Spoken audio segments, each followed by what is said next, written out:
देखिए, ये बात आप समझिए कि जो जितने भी युद्ध आजकल चल रहे हैं, ये अधार्मिक है। मतलब इनका कोई हमारे न वीरों से संबंध है, ना किसी लोक कल्याण के लिए कोई युद्ध। तो इससे ज्यादा एक्सपेक्टेशन नहीं रखनी चाहिए कि किसी को देश को फायदा होगा या नहीं होगा। और यहाँ पे भारत की जो पॉलिसी है कि अलग बैठना, वो एकदम सही पॉलिसी है, क्योंकि ये भारत का युद्ध नहीं है। ये किसी और का युद्ध है, किसी और पर्पस के लिए। इसमें भारत क्यों जुड़ेगा या इस पर क्यों सपोर्ट करेगा? क्योंकि लोग, मैं देख रहा हूँ कि काफी लोग दुखी हैं कि कितने इनोसेंट मारे जा रहे हैं। ये सारा आप कोई भी युद्ध देख लीजिए, 1975 से देख लीजिए, 1947 से देख लीजिए, 1945 का युद्ध देख लीजिए, 1914 का युद्ध देख लीजिए।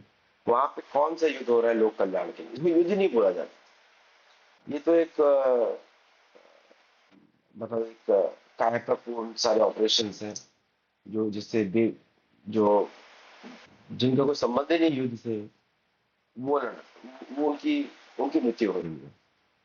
तो इसको धर्म की तरह से बिल्कुल मत देखिए, क्योंकि हम लोग ऐसे भारतीय ओरिजिन पीपल या भारतीय पीपल, हम लोग हमेशा सोचते हैं कि ये सही क्या है, युद्ध के धार्मिक क्या है, और हम लोग व्यथित हो जाते हैं बहुत बार।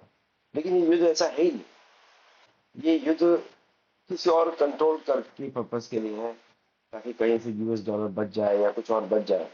इससे भारतीयों को कोई संबंध ही नहीं है कहीं से। अब जैसे आज मैंने कल ही रिपोर्ट कर दिया था आपको नेतन्याहू के बारे में कि वो, उनके बारे में किसी को पता नहीं है। तो इजरायली स्पोक्समैन की जो आ, उन्होंने बात किया, वहां पे नेतन्याहू जी नहीं थे। तो और दूसरी तरफ से आप देख रहे हैं कि वो लोग मरीन्स को तैयार कर रहे हैं, नए नए एयरक्राफ्ट कैरियर ला रहे हैं, और वहां के लोग लड़ना नहीं चाहते किसी और देश के लिए, क्योंकि मालूम है इसका अमेरिका से कोई संबंध ही नहीं है।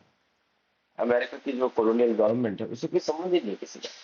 कॉन्स्टिट्यूशन बोलते हैं। तो इसलिए बाकी लोगों को इसमें, जैसे स्पेशली भारतीय लोगों को व्यतीत नहीं होना चाहिए, क्योंकि ये भारत का युद्ध नहीं है। भारत का युद्ध तो दूसरे, भारत का डेवलपमेंट उसका खुद का युद्ध है। भारत का मिलिट्री प्रोग्रेस को इंक्रीज करना उसका खुद का युद्ध है।